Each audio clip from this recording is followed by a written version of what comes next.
지난 한 주간도 하나님께서 우리 기쁨의 동산에 너무너무 잘해주셨습니다. 가장 먼저 감사할 것은 지난 금요일에 효도 관광이 있었는데요. 아시겠지만 좋은 날씨에 좋은 장소, 또 좋은 구경거리, 또 좋은 간식과 풍성한 음식, 마지막에 최고의 선물까지 하나님께서 우리 어르신들을 위해서 많은 것들을 준비해 주셔서 정말 행복해하는 모습을 봤습니다. 우리 어르신들의 행복이 온 교회와 안산으로 흘러가게 되기를 소원합니다. 수고하신 분들에게 감사를 드립니다. 두 번째로는 우리 수요일 날 스승의 날 축하 행사가 있었고, 오늘 또 15년 되신 분이 간증을 했는데요. 이번에 두 분이 15년 돼서 금을 받았습니다. 아주 조금이지만 금을 받았는데 부부가 받았어요. 그리고 그 딸 한 명이 5년 근속으로 또 상을 받는 걸 보면서 너무 감사했어요. 15년 동안 교사를 끝까지 한다는 것은 쉬운 일이 아니죠. 왜냐하면 우리는 쉽게 요동하는 사람들 있잖아요. 쉽게 변하는 사람들인데 15년간을 자리를 지킨다는 게 너무 감사했습니다. 수고하신 모든 선생님들에게 감사를 드립니다. 세 번째로는 오늘 이웃천적 잔치 발대식이 몇 년 만에 있었는데요. 저는 할 때마다 느끼는 게 참 어색하다. 내가 어색해, 내가 어색한데, 근데 그 어색한 거를 앞에 나와서 깃발을 흔들고 구호를 외치는 분들을 보면 너무 감사하죠. 어제도 미리 준비하고 연습하고 오늘 나와서 2부, 3부 하는 걸 보면서 참 감사했어요.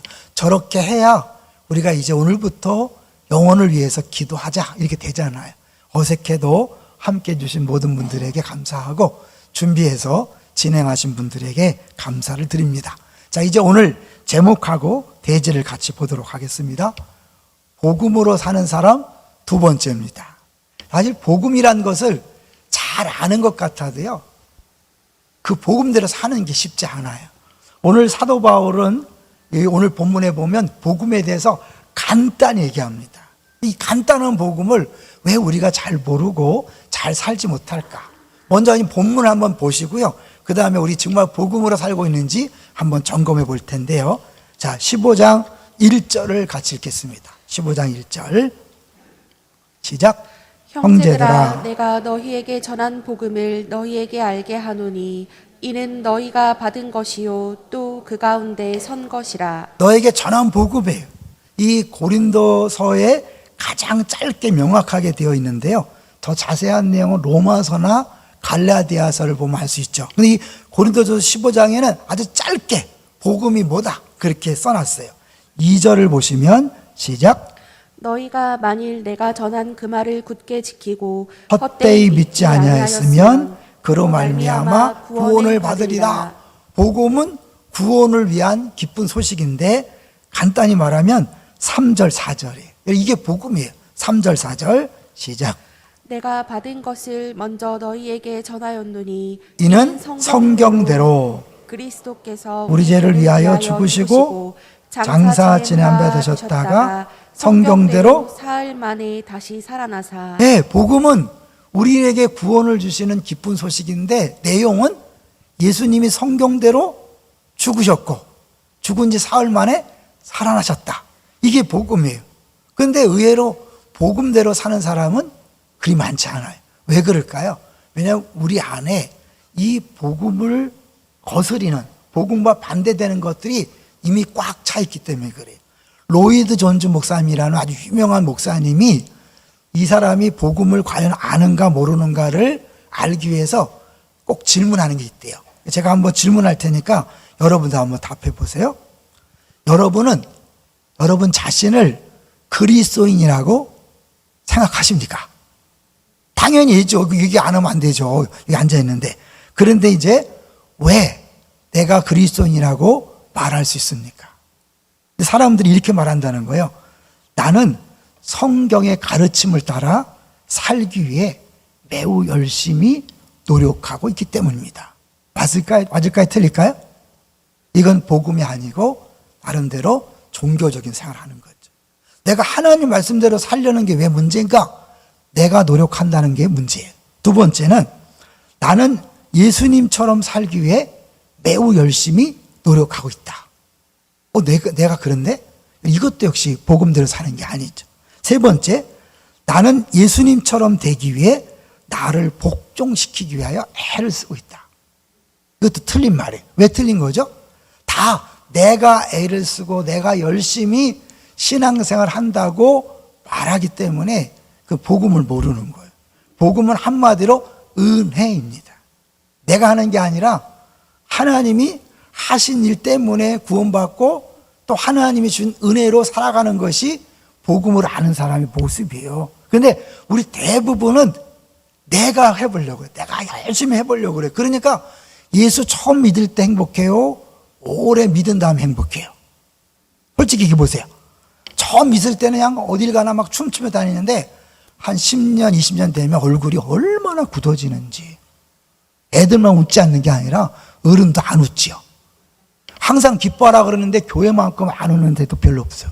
TV 앞에서는 그렇게 잘 웃는 사람이 교회 와서는 왜 이렇게 인상을 쓰고 있는지. 그 뭐예요? 복음과 상관없는 삶을 사는 거죠. 왜 그럴까요? 이제 여기서 우리가 이제 원인을 아셔야 되는데 3번을 한번 보여주세요. 3번을 보시면 이제 복음의 진리는 이 세상의 전제들과 과격하게 맞선다는 거예요. 우리는 이 세상에 살고 있기 때문에 이미 이 세상에 가득한 전제들을 가지고 살기가 성경을 읽어도요, 성경을 들어도 그거 계속 충돌하는 거예요. 그래서 진짜 신앙생활은 뭐냐면 지속적으로 이 복음과 내 삶을 이렇게 맞춰가는 그 작업을 하는 거죠. 내가 알고 있었던 걸 자꾸 버리고 성경에서 말씀하시는 걸 받아들여야 되는데 우린 다분히 내가 알고 있는 것으로 성경을 자꾸 해석하려고 그래요. 그러니까 수십 년 예수 믿어도 불교를 믿는 거나 다른 종교를 믿는 거나 미신을 믿는 거나 차이가 없어요. 열심히 하는 건 똑같은데 차이가 없어요. 부부관계가 변하지 않고 부모나 자녀를 사랑하고 효도하는 것도 변하지 않고 용서 절대 못해요. 근데 이게 뭐냐면 이 복음을 진짜 모르기 때문에 내가 알고 있는 식으로 예수를 믿는 거예요. 자, 그래서 어떤 분이 이런 얘기를 했어요.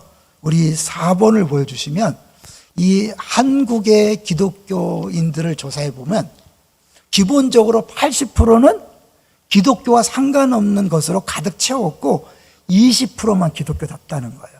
그런데 그 20%를 100%라고 느낀다는 거죠. 잘 보세요. 모든 사람이 한 50%는 무교 성향이 있고 30%는 유교 성향이 있는 거죠. 그러니까 자연히 교회가 어떻게 해요? 직분을 받으면 계급으로 하는 거죠. 유교처럼. 그리고 어른을 잘 섬겨야죠. 예, 성경은 분명히 부모 공경을 얘기하지만 이게 계급 사회가 아니잖아요. 근데 우리는 알게 모르게 그게 가득했기 때문에 그거에 기분 나빠하고 또 내가 오래 믿었는데 이것들이 막 이러는 게 뭐냐면 다 유교적인 거죠. 그리고 80%가 DNA에 들어있는 거예요. 그리고 20%만이 이제 기독교로 받아들이기 때문에 예수 믿는 사람처럼 살지 않는 거죠. 어떻게 여러분 옆 사람 한번 보세요. 딱 봤을 때 예수 믿는 사람 같아요? 아니면 보통 사람 같아요? 대부분은 막 기대를 갖고 오지만 이 교회 다니는 사람이 교회 안 다니는 사람과 전혀 차이가 없어요.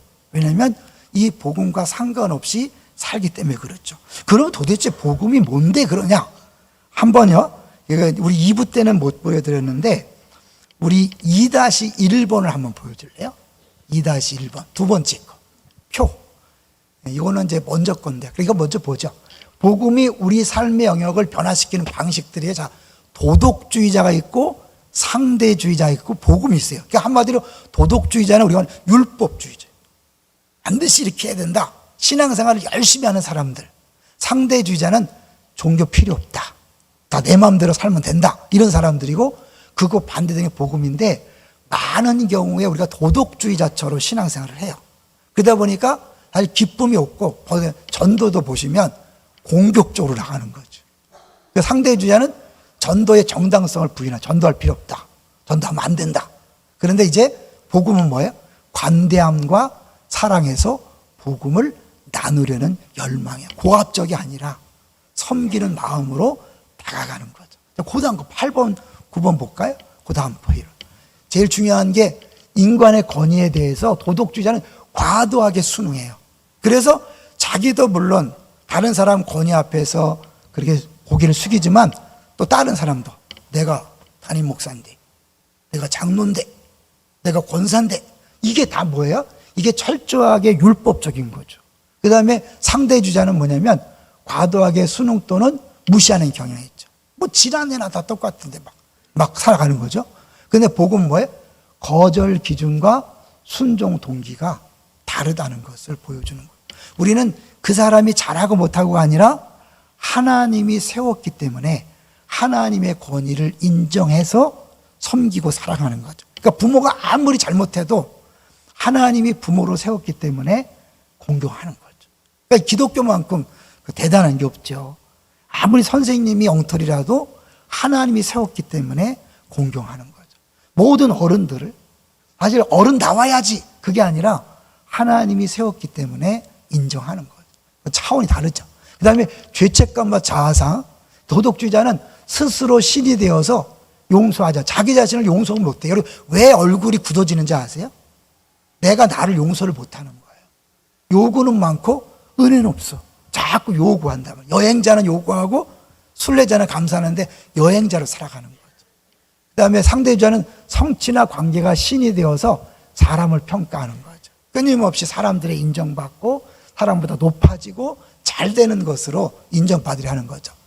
복음은 보면 하나님은 용서하시는 유일한 신이고 자신감과 함께 겸손을 준다. 그러니까 우월감도 느끼는 게 아니라 열등감도 느끼지 않는 거죠. 여기서요, 더 구체적으로 복음과 종교를 한번 비교해 볼게요. 표를 보세요. 저기 나중에 여러분이 인터넷 통해서 다시 한번 자세히 보시면 좋겠어요.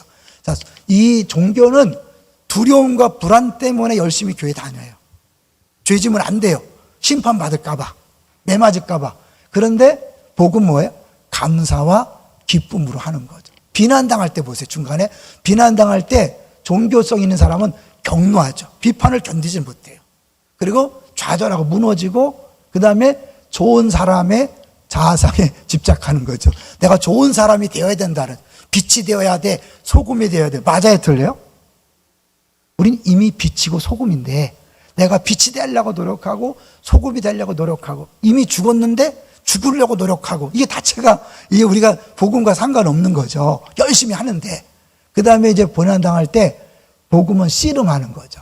나의 정체성을 그리스도 안에 있음으로 말미암아 나는 누구인가 한번 점검하게 되는 거죠. 하나만 더 보면요, 기도 생활 보면 간구 필요할 때만 열심히 기도한다. 상황을 통제하는 것이 목적이다. 내 뜻대로 되어지는 것이 기도 제목이에요. 우리 애들도, 우리 직장 사업장도 내 뜻대로 되길 바라는 거죠. 그런데 이 복음은 뭐예요? 찬양과 경배, 기도의 주된 목적은 하나님과 교제하는 것이다. 여기서 우리가 구분하죠. 여러분이 아직도 나 자녀, 내 부모, 내 가족, 우리 직장 사업장 이것만을 위해 기도한다면 100% 종교 생활이. 기도를 많이 해도 기쁨이 없어요. 감사 감격이 없어요. 그런데 정말 모든 것을 감사하고 모든 것을 기뻐하면 더 이상 자기 자신을 위한 기도는 필요 없어요. 어떻게 하면 다른 사람을 도울까 섬길까, 이런 기도 제목이 되기 때문에 이 복음을 따라 사는 사람은 다른 거죠. 여기서 이제 시간이 많지 않기 때문에 바로요, 이 복음을 따라 사는 사람이 어떤 사람인지를 15장 끝을 가볼게요. 우리 15장 끝에 보면 이 부활을 쭉 얘기한 다음에 바울이 마지막에 58절에 그러므로, 그러니까 이 부활을 믿는 사람, 그리스도의 십자가 부활을 믿는 사람은 마땅히 이렇게 살아간다. 그죠? 58절을 같이 읽어볼까요? 시작. 그러므로 내 사랑하는 형제들아, 견실하며 흔들리지 말고 항상 주의 일에 더욱 힘쓰는 자들이 되라. 이는 너희 수고가 주 안에서 헛되지 않은 줄 알미라. 여기 더욱 힘쓰라 그랬으니까 열심히 해야 되는 거 아니냐? 근데요, 우리식으로 해석하는 거예요. 여기 힘쓴다는 게 우리가 애를 쓰고 열심히 신앙생활 하는 게 아니라 언어적으로 보면 요 힘쓴다는 것, 우리 2부 때 한번 볼 수 있을까요? 이거를 공동체 성경을 자세히 보시면 영어를 보세요. 보면 always give yourselves fully, 너를 온전히 주도록 하라는 거예요. 우리가 막 열심히 기도하고 열심히 봉사하는 게 아니라 네 자신을 온전히 다른 사람을 위해 주어라. 그래서 다른 사람을 풍요롭게 해라. 다른 사람을 행복하게 하라는 거예요. 어떻게 이게 가능할까요? 여러분, 이 부활이라는 건 뭐냐면 죽었다가 살아난 거죠. 그죠? 죽었다 살아난 거예요? 그 왜 죽으셨죠? 우리 죄 때문에 죽으셨어요. 그러면 끝나잖아요. 근데 부활은 왜 필요할까요? 여기서 잠깐 이 부활이 필요한 이유를 여러 가지로 설명할 수 있지만 제사 제도라는 관점에서 간단히 설명해 보려고 그래요. 자, 한번 그림을 보여주세요. 이제 구약에 대속죄일이 있었다는 거 아시죠? 1년에 한 번 대제사장이 제사를 지내므로 이스라엘 백성 전체가 알게 모르게 지은 죄, 남아있는 모든 죄를 깨끗이 씻어내는 날이 대속죄일이에요. 그때 이제 제물에게 안수를 해요. 그러니까 우리의 모든 죄가 제물에게 옮겨가는 거죠. 이 죄를 뒤집어 쓴 그 양을 피를 흘려서 어떻게 내 죄 대신 죽게 하는 거죠. 내가 죽은 걸 얘기하는 거죠. 그리고 이제 지성소 안에 들어가요. 근데 지성소 안에 들어갔을 때 사람들은 바깥에서 긴장하고 보고 있어요. 왜 긴장할까요? 죽는 수가 있거든요. 만약에 죽으면 또 다른 대제사장이 다른 양을 제물을 가지고 또 들어가야 돼요. 만약에 제사를 드리는 사람이 흠이 있어요. 죄를 품고 간음하고 살인하고 이상한 짓을 하면서 예배 드린다. 하나님 안 받으시는 거예요. 그런 대제사장이 그런 죄를 품고 주 앞에 나와 제사 드리면 아무리 멋있어도 안 받고 죽는 거예요. 또 하나 뭐냐면 제물이 흠이 있어. 아까우니까 제물을 흠 있는 것으로 드렸을 때 하나님 보시고 죽여버려요. 그래서 이 대제사장이 제사를 다 끝내고 살아나오기를 기다리고 있는 거예요. 왜? 그 대제사장이 살아나와야만 하나님이 그 제사를 받으시고 1년 동안 모든 죄가 깨끗이 해결되는 거니까. 이해되시죠? 이것과 예수님의 십자가가 직결되는 거예요. 예수님은 자신을 하나님의 어린 양이다, 제물로 오셨다 그랬어요. 모든 인류의 죄를 뒤집어 쓴 제물이 되시고 자기 몸을 들여서 대제사장으로서 제사를 드린 거예요. 자, 그러면 제사를 드렸다, 십자가의 죽은 걸 얘기하는 거죠. 제사를 드리고 살아나온 걸 뭘 얘기할까요? 부활. 만약에 예수님의 부활이 없다면 예수님 십자가에서 100번 죽었어도 아무 소용이 없는 거예요. 왜? 죽은 것을 끝나면 하나님 받으신 게 안 되니까. 그래서 부활이 없으면 다 말짱 도루묵이 되는 거예요. 그래서 부활이 중요한 거예요.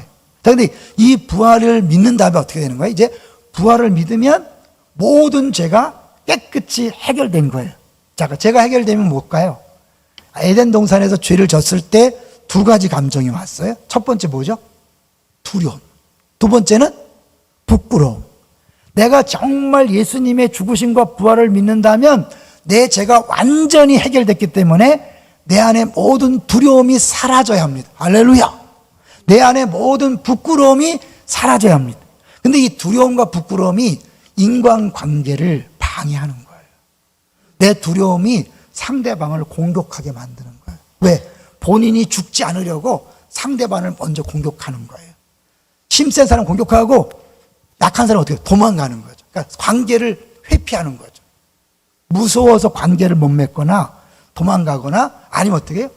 저 사람이 한마디만 하면 막 두세 마디를 해서 뭐 죽여버리는 거죠. 왜? 내가 무서우니까.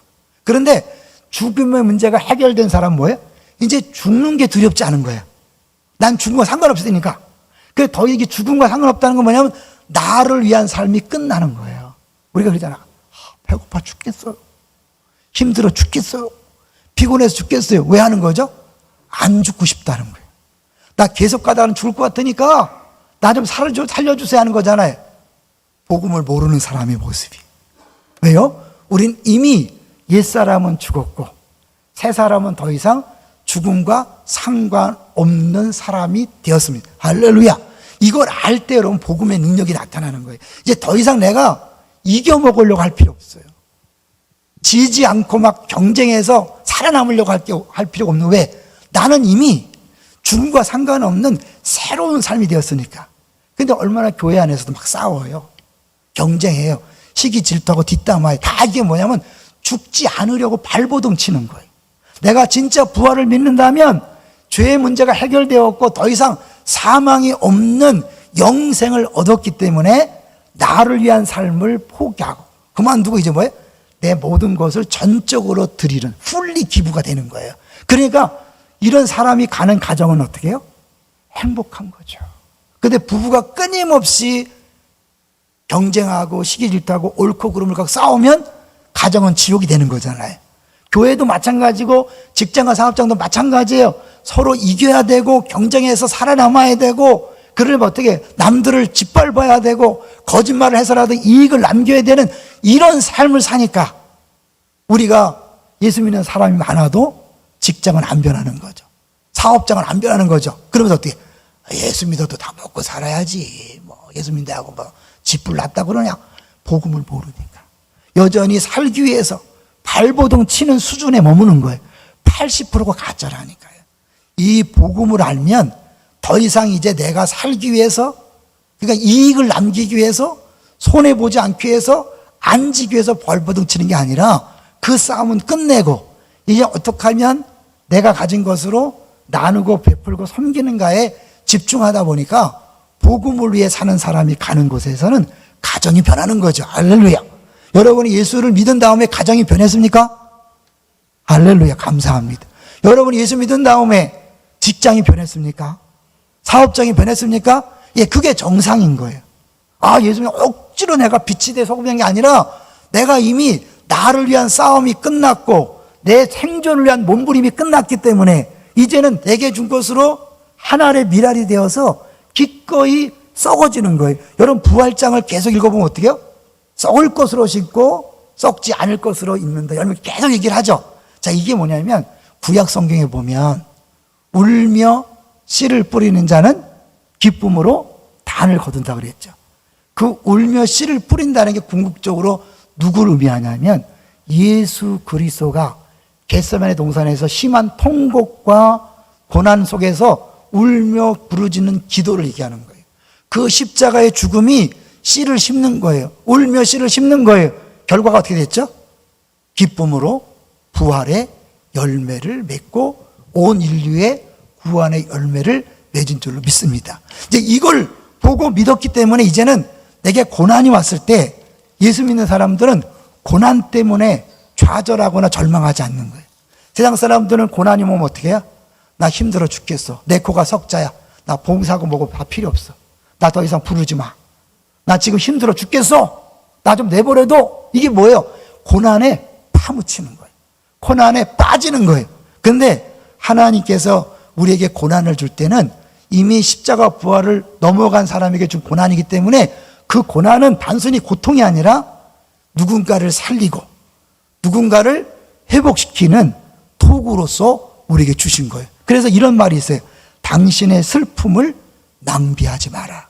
내가 울고불고 징징대면서 나 힘들어 죽겠어. 그리고 여러분이 혼자 좌절하고 절망하는 건 그 귀한 슬픔을 낭비하는 거예요. 근데 그 슬픔 때 나보다 더 아픈 사람에게 찾아가서 나도 힘들어요. 근데 예수님 때문에 버틸 수 있어요. 당신도 버틸 수 있습니다.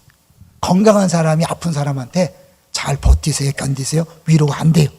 암에 걸린 사람이 항암 주사를 맞으면서 그 고통 중에도 웃으면서 우리 예수 믿고 견뎌봅시다. 이럴 때 위로가 되는 거예요. 하나님 우리가 고난을 줄 때는 누군가를 위로하고 세우기 위해서 주신 통로예요. 그래서 바울이 고린도 후서에 보면 극심한 환난과 고난을 당했다. 그렇기 때문에 우리에게 위로가 넘쳤다. 고난이 있기 때문에 위로가 있는 거예요. 근데 그 위로는 단순히 우리만의 위로가 아니라 모든 사람에게 위로가 되었다. 김민준 목사님이 이제 우리 큰 모임에서 지금도 이제 가끔 얘기하시는데 목회 때 어려운 얘기를 하시잖아요. 눈물도 흘리시면서. 그러면 우리 후배 교육자들이 뭐라는지 아세요? 목사님이 힘들었다고 하니까 위로가 됩니다. 그리고 여러분 이해되세요? 심각한가요? 심각한 얘기인가요?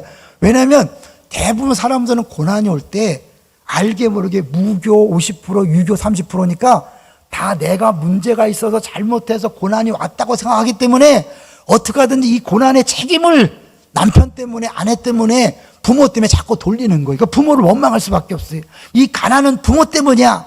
이 어려움은 아내, 남편 때문에. 왜? 자기가 그 책임을 지기가 어려우니까. 여러분 책임질 필요 없어요. 예수 믿는 사람에게 있는 고난은 여러분의 원인이 아니라 또 다른 누군가를 살리기 위해서 하나님이 주신 거예요. 믿습니까? 그걸 어떻게 믿어요? 십자가가 고난 중에 고난이잖아요. 최악의 고난이잖아요. 궁극적인 고난이잖아요. 근데 그 고난이 끝이 아니라 부활의 궁극적인 기쁨과 열매가 있음을 봤기 때문에 이 복음을 믿는 사람은 이 고난이 끝이 아니라 이 복음, 고난 뒤에 영광이 있다는 사실을 아는 사람이니까 이제 고난 앞에서 파묻히지 않는 거예요. 빠지지 않는 거예요. 누구 핑계를 댈 필요 없어요. 누구 원망할 필요가 없어요. 있는 그대로 여러분이 담당하시는 거예요. 예수님이 그 고난을 감당했기 때문에 온 인류의 구원이 있는 것처럼 여러분의 그 고난을 누구 때문이라고 하지 말고 그냥 감사함으로 받으시고 그 안에서 주님 주시는 위로와 평강을 누리시는 거예요. 분명히 힘든데 웃고 있어. 미쳤나? 그런데 예수님 때문이에요. 그럴 때 세상에서 고난당한 사람들이 당신 보니 나도 예수 믿고 싶습니다. 이렇게 오는 거잖아요. 그죠? 당신은 뭔가 다르다. 다른 이유가 뭐예요? 이 복음을 아니까. 이 고난이 끝이 아니라 이 고난을 통해 이 미랄이, 하나의 미랄이 심겨졌을 때 열매를 맺는 것처럼 내 고난은 또 하나의 열매를 위한 하나님의 일하심이다 라는 사실을 아니까 이제 고난 속에서 오히려 그냥 다 때려치고 그냥 나 몰라 교사도 그만두고 순장도 그만두고 힘들어 죽겠어 하는 게 아니라 그 힘든데도 교사의 자리를 지키는 거죠. 봉사의 자리를 지키는 거죠. 근데 그 눈물이, 그 고난이, 아픔이 그걸 바라보는 누군가에게 힘이 되는 거예요. 저분이 저렇게 힘든데도 저 자리를 지키는 걸 보니까 하나님은 살아계시다. 나도 살아갈 수 있다. 그래서 바울이요, 이 부활을 얘기하면서 은혜를 얘기하는 거예요. 한번 10절을 보세요. 이런 10절을 보시면 은혜란 단어가 몇 번 나오나 보세요. 은혜란 단어가 몇 번 나오죠? 3번 나와요. 짧은 한 절에 은혜 한번 같이 읽어볼까요? 시작. 그러나 내가 나 된 것은 하나님의 은혜로 된 것이니 내게 주신 그의 은혜가 헛되지 아니하여 내가 모든 사도보다 더 많이 수고하였으나 내가 한 것이 아니요 오직 나와 함께 하신 하나님의 은혜로다. 은혜다, 은혜다, 은혜다. 복음은 한마디로 은혜라. 왜? 내가 노력해서 아까 기자 열심히 노력해서 신앙생활 하는 게 아니에요. 여러분 믿은 거 내가 똑똑해서 믿었습니까? 저절로 믿어졌습니까? 믿어진 거예요. 그러니까 이 복음으로 살라 하는 것은 구원에 관한 얘기가 아니에요. 어차피 여기 있는 사람들은 다 내가 똑똑해서 믿은 게 아니라 어느 날 믿어진 거예요. 은혜로 믿어진 거예요. 바울이 얘기하죠. 내가 그렇게 고생했지만 자랑하지 않는 건 뭐냐면 다 은혜다. 왜요? 볼까요? 8절 보세요. 8절, 9절 같이 읽겠습니다. 8절, 9절 시작. 맨 나중에 만삭되지 못하여 난 자 같은 내게도 보이셨느니라. 9절. 나는 사도 중에 가장 작은 자라. 나는 하나님의 교회를 박해하였으므로 사도라 칭함 받기를 감당하지 못할 자니라. 네, 내가 지금 당하는 모든 고난도 결국 은혜의 보따리 속에 들어있는 거예요. 내가 구원받지 못했다면 이런 고난도 없는 거예요. 그냥 지옥 갔다면 이런 고난도 없는 거예요. 어느 분이 이 문둥병, 한센스병을 환자들을 그 복음 전하는 사역을 했는데 어느 날 밤새도록 그렇게 이제 여행한 다음에 호텔에 들어가는데 찔러 보니까 감각이 없는 거예요. 내가 문둥병에 걸렸나 보다. 밤새도록 찔러도 계속 아프지 안 아프니까 나 이제 끝났다. 그리고 이제 막 삶을 막 정리한다고 생각했는데 그다 지쳐서 잤어요. 아침에 일어나서 다시 한번 딱 찔러봤는데 아픈 거예요. 어때? 아프니까 막 소리 질렀을까요? 할렐루야 했다는 거예요. 왜냐하면 아픈 것 자체가 건강한 증거고 살아있다는 증거이기 때문에 그런 거죠. 여러분 우리가 예수 믿고 구원받았다는 것, 주급자의 죽으심과 부활을 믿는다는 건 이제 더 이상 죽음과 상관없는, 죄와 상관없는 사람이 되었기 때문에 내게 있는 모든 고난은 누군가를 위한 것이고 그 모든 것들도 은혜라는 것을 바울이 얘기하는 거예요. 왜요? 나는 핍박자였다. 예수 핍박하는 나쁜 놈이었어. 죽어 마땅한 놈인데 하나님이 어느 날 나를 예수 믿게 해줬어. 그것만도 감사한데 뭐예요? 부활하신 예수님이 나타났다. 이게 왜 중요한 거죠? 사도가 되기 위해서는 반드시 부활하신 예수님을 직접 만나야 돼요. 이 바울이 누구에게 나타났다 다 나타났다고 부활의 증거를 얘기하지만 동시에 뭐예요? 자기에게 나타나서 내가 구원받는 것마다 기적 같은 일인데 나를 사도로 삼으시기 위하여 나에게 부활하신 예수님이 나타났다. 이게 얼마나 큰 은혜인지 아냐? 그렇기 때문에 내가 아무리 힘들고 어려워도 난 이것 때문에 불평하거나 자랑하지 않고 다 은혜로 알고 감사한다. 이 말은 너희들도 마찬가지다. 너희들이 지금 살아있는 것 자체, 구원받은 것 자체가 은혜고 지금 힘든 것 자체가 은혜다. 고난 자체가 은혜다. 그러니까 서로 우월감, 좌절감, 열감으로 비교하고 싸우지 마라. 고린도 교회 문제점이 뭐예요? 누가 잘났냐 싸우는 거잖아요. 은혜를 모르는 사람들이 자기 잘났다고 자랑하는 거예요. 다 받은 건데 은혜를 모르는 사람이 자랑하는 거예요. 은혜 모르는 사람이 교만하고 은혜를 모르는 사람이 열등감에 빠지는 거예요. 은혜를 알면 자유한 거예요. 너도 은혜, 나도 은혜. 누구나 다 은혜로 살기 때문에 비교하지 않는 거예요. 행복할까요? 불행할까요?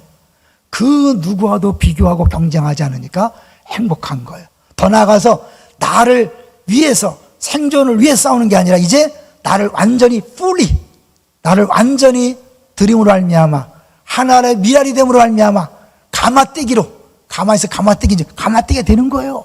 바보가 되는 거예요. 멍청이가 되는 거예요. 지는 거예요. 교회에서 이기는 사람은 복음을 모르는 사람, 지는 사람 복음을 하는 사람, 손해보는 사람 복음을 하는 사람, 바보가 되는 사람 복음을 하는 사람, 똑똑한 사람 복음을 모르는 사람. 누가 행복할까요? 복음을 아는 사람 자기도 행복하고 그 사람이 가는 곳마다 생명이 나타나고 생명보다 풍성하게 사람들이 행복해지는 역사가 나타나는 줄로 믿습니다. 우리 모두가 그 일의 부르심을 받았어요. 이제 고난 앞에 좌절하고 절망하고 낙심하고 막 혼비백산해 갖고 힘들어 죽겠다고 하지 마시고 오히려 그 상황 속에서 십자가와 부활을 바라보시며 이 고난 뒤에 이 고난을 심으면 부활의 영광이 있고 아름다운 열매가 있다는 사실을 기억하면서 더 베풀고 나누고 섬긴 일에 집중하십시오. 그러면 우리 모두가 행복한 세상은 우리에게 약속되어 있습니다. 할렐루야. 네, 이제 같이 찬양할까요?